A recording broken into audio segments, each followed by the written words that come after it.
Bonjour, bonsoir à tous. J'espère que vous allez tous bien. Bienvenue sur Contrôle Pass. Aujourd'hui, on évoquera cette Liga-là qui va commencer bientôt. Je parle de football espagnol, de la Liga 2025-2026. Je suis aujourd'hui avec Jaurès. Comment vas-tu, Jaurès? Je vais bien, super, merci et toi? Ça va très bien. Augustin, comment vas-tu? Ça va aussi, je vais très bien. De ton côté? Ok, super. Donc, on va parler de cette Liga-là. Qui sera champion? Qui sera meilleur passeur, meilleur buteur, meilleur joueur de cette Liga-là? Euh, on va donner aussi nos impressions sur les différents mouvements qu'il y a eu dans les principales équipes de cette Liga-là, notamment le Real Madrid avec la venue de Xavi, ses recrues estivales, la Coupe du Monde des clubs, un petit retour rapide, le renfort de Flick qui est Rashford aussi, qui donne une certaine profondeur à cette équipe-là. Et donc, j'aimerais avoir votre avis déjà sur ces mouvements-là de ces principales équipes, notamment aussi l'Atlético aussi, s'il y a des nouvelles de ce côté-là. Je vais commencer par notre très cher invité, Jaurès. Comment tu vois tous ces mouvements-là aujourd'hui? Comment tu perçois cette Liga qui viendra? Je crois qu'il y aura un peu de challenge cette saison, je crois, avec l'arrivée de Xavi et Alonso au Real de Mais Madrid. avant ça, déclare ton camp, déclare ton camp. Tu es de Je suis quel camp? barcelonais, c'est pour ça que je Tu es commence par le madrilène ou Real. bien tu es barcelonais? Non, je suis barcelonais, je suis du beau football, celui de la Catalogne. C'est pour ça que je commence par le Real. Il va falloir parler du Real. Super. Donc, il y a deux barcelonais aujourd'hui. Il n'y a même pas un madrilène pour essayer de contrebalancer. Mais bon, c'est pas grave, on va essayer de faire.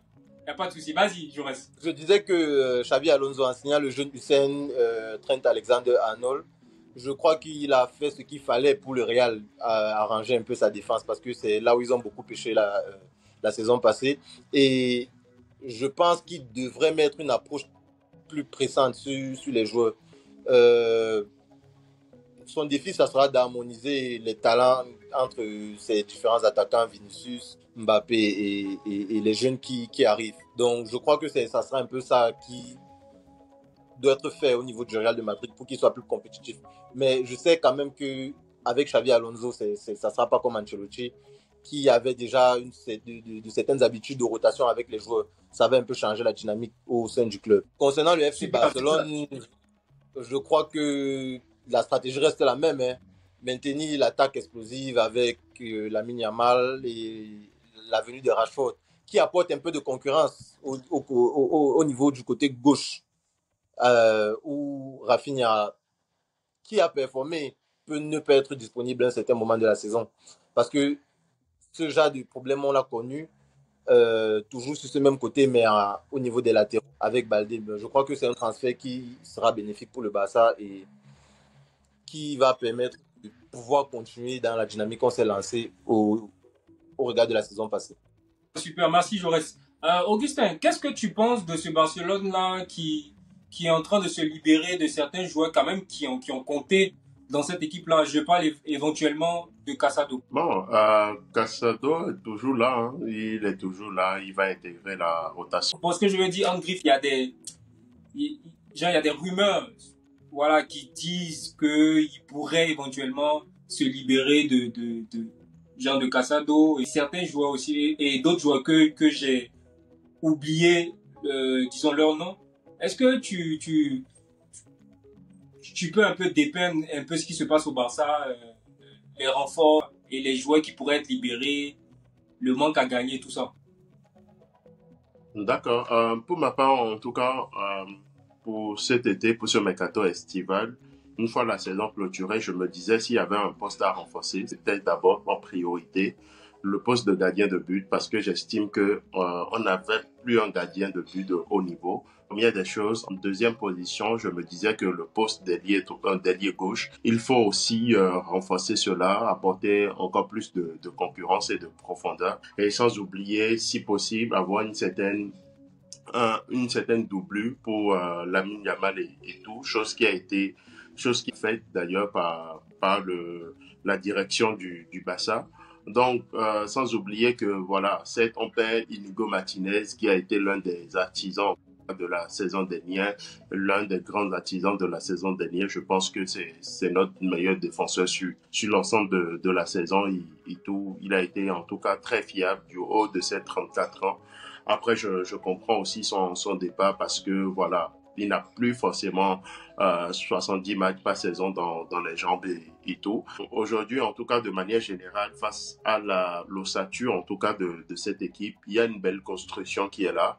Au milieu de terrain, on est très, très fourni. En attaque également, on est très fourni. Et aussi, j'espère que, voilà, les autres défenseurs centraux vont se mettre au diapason, vont se mettre au pas et aussi ont davantage leur niveau de jeu, à savoir Araujo ou encore Christensen qui doit bien évidemment éviter les blessures. Déjà, on commence aussi la saison avec un handicap majeur qui n'est rien d'autre que Lewandowski, qui se blesse pour 3 semaines d'ailleurs. Donc, ça sera un peu compliqué. D'accord, ok, super.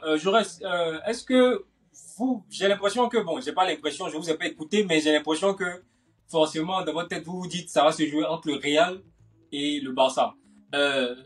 L'Atlético ne peut pas venir jouer les troupes faites dans ce classement déjà établi.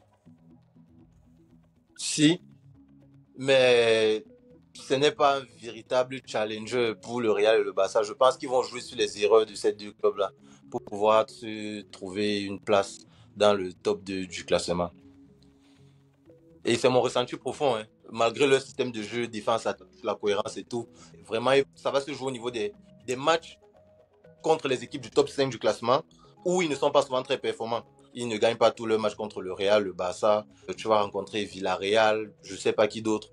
Il va falloir profiter des véritables erreurs que c'est les deux principaux comment dirais-je, potentiels gagnants du titre vont faire durant la saison pour pouvoir avoir une place dans le top 2 ou remporter même ce championnat. Ok.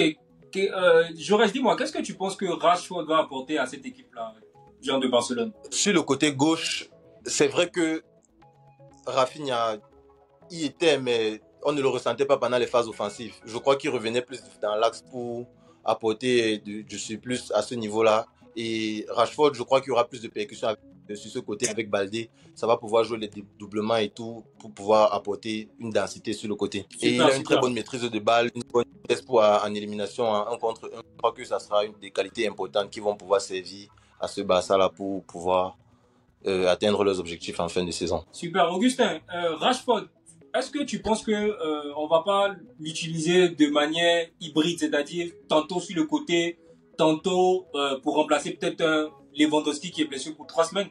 Oui, ça sera ce rôle qu'il aura en pré-saison. Il a eu ce rôle-là, justement. À la fois, il a joué ailier, il a commencé aussi au poste de numéro 9 et tout. Je pense que c'est ces deux postes de toute façon de formation.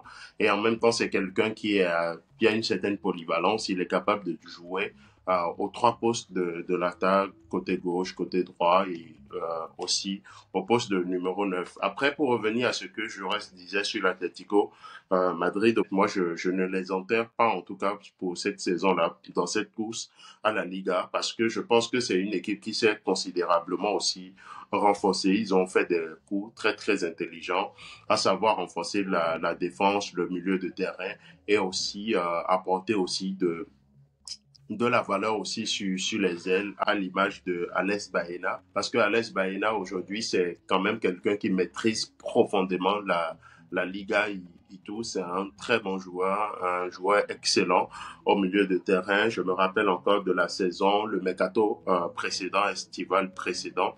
Le Barça était également sur lui pour dire, en tout cas, le genre de joueur qu'il est. Il est en sélection espagnole également, c'est pas pour rien. En tout cas, c'est un vrai manière de ballon. J'espère que voilà, il sera à la hauteur aussi dans cette équipe. Ok, super. Jaurès, avec toute objectivité, pas de parti pris.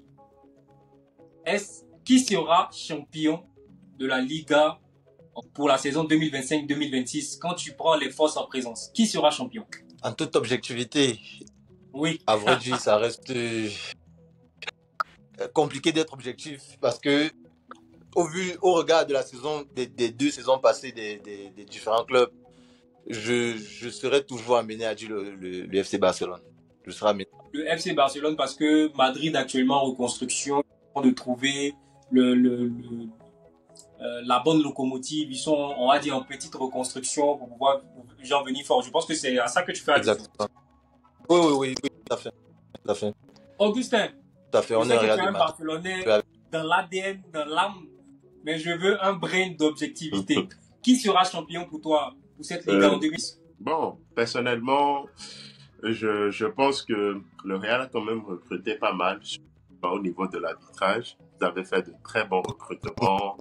Au niveau des instances, ceux qui prennent les décisions pour la VAR, le président de la VAR, les trucs comme ça, vous les avez bien recrutés, c'est des Madrilènes. Que dites-vous, vous qui? Bref, En fait, tout là, ceci tu peux avoir tes grands airs parce que tu n'as pas de contradiction. Non, c'est pas une question de contradiction ou pas. Il faut dire ce qui en est. Au niveau de l'arbitrage aujourd'hui, c'est pro Madrid au fait. Mais malgré cela, le Barça va lutter contre un système parce que ça ne sera pas juste sur le terrain, ça sera tout un système. Et je pense que voilà, cette Liga-là, si on est un tout petit peu sérieux, on ne fait pas les erreurs de la saison dernière, aller perdre des points contre Las Palmas à domicile, contre parfois les Ganes aussi à domicile. Au fait, bah, on fera l'affaire avec tout ce qu'on a aujourd'hui. Super. Jaurès, dis-moi, ça va se jouer le titre de meilleur joueur de la Liga. Ça va se jouer entre qui équipe? Mbappé, Yamal ou Vinicius Yamal ou Vinicius Rafinha, Vinicius, c'est pas moi, Rashford, ça va se jouer en qui? Pour le meilleur joueur de la Liga. Pour moi, le titre du meilleur joueur de la Liga, ça serait un titre assez disputé. Pas comme celui de meilleur buteur ou de meilleur passeur. J'ai une petite idée de qui peut l'être, mais meilleur joueur, je crois que ça sera assez disputé entre beaucoup d'attaquants. Pour moi, le meilleur buteur, sans aucun doute, je donnerais le titre de meilleur buteur à Mbappé pour cette saison. Et je m'explique. Il a le potentiel pour, il ne faut pas se mentir, mais après, le Real a mis Mbappé dans des conditions pour qu'il soit le meilleur buteur. Il sera à l'origine, il va tirer tous les pénaltys. Et des pénaltys, vous en aurez, comme Augustin le disait tout à l'heure, vous avez fait beaucoup de recrues au niveau des arbitres. Donc, les Madrilènes en auront des pénaltys que Mbappé va tirer. Récemment, on l'a vu, il se prête déjà beaucoup à l'exercice des coups francs où il pourra mettre quelques-uns. Et en dehors de ça, il en marque des buts pendant les matchs. Donc, je crois que le meilleur buteur, ça va rester Kylian Mbappé. Donc, meilleur passeur, je pense que j'imagine déjà, tu penses à Yamal, puisqu'il est dans la créativité aussi. Oui, bien évidemment. Bien évidemment, la créativité, la qualité de passe, il connaît quand il faut accélérer, quand il faut ralentir, quand donner, dans quel espace donner, coup long, il connaît, il maîtrise avec quelle partie, quelle surface du pied toucher la balle. Je crois que Yamal sera le meilleur passeur cette saison. Donc, du coup, tu te décides enfin qui sera le meilleur joueur, Mbappé ou Yamal? Le meilleur joueur, je dirais un peu un milieu de terrain. C'est un milieu de terrain qui est revenu de blessure. Oui, il est revenu de blessure. On l'avait un peu oublié. Et là, il a un peu remontré ce qu'il savait faire. Jouer au football, un football pur et efficace. Je vais partir sur Pedri. Tout ce qui se balle dans les petits espaces, course dans les intervalles. Il comprend tout ce qu'il faut pour pouvoir jouer un ballon de qualité. Je crois qu'il sera le meilleur joueur de la Ligue à cette saison. Super.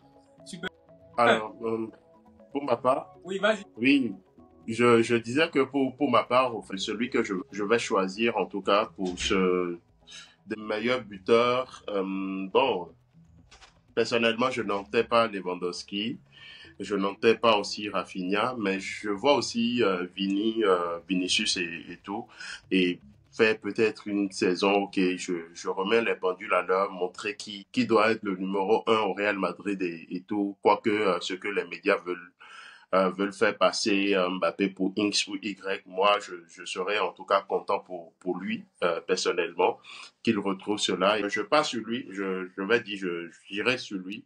Je mets ma petite pièce sur lui et tout. Peut-être que, voilà, il va pas forcément tirer les pénaltys, mais je ne pense pas que tu auras besoin forcément de tirer les pénaltys pour être meilleur buteur. Là, il faut montrer plus de régularité, être présent quand il faut, et je pense que Vini, en tout cas, il a la possibilité de pouvoir le faire.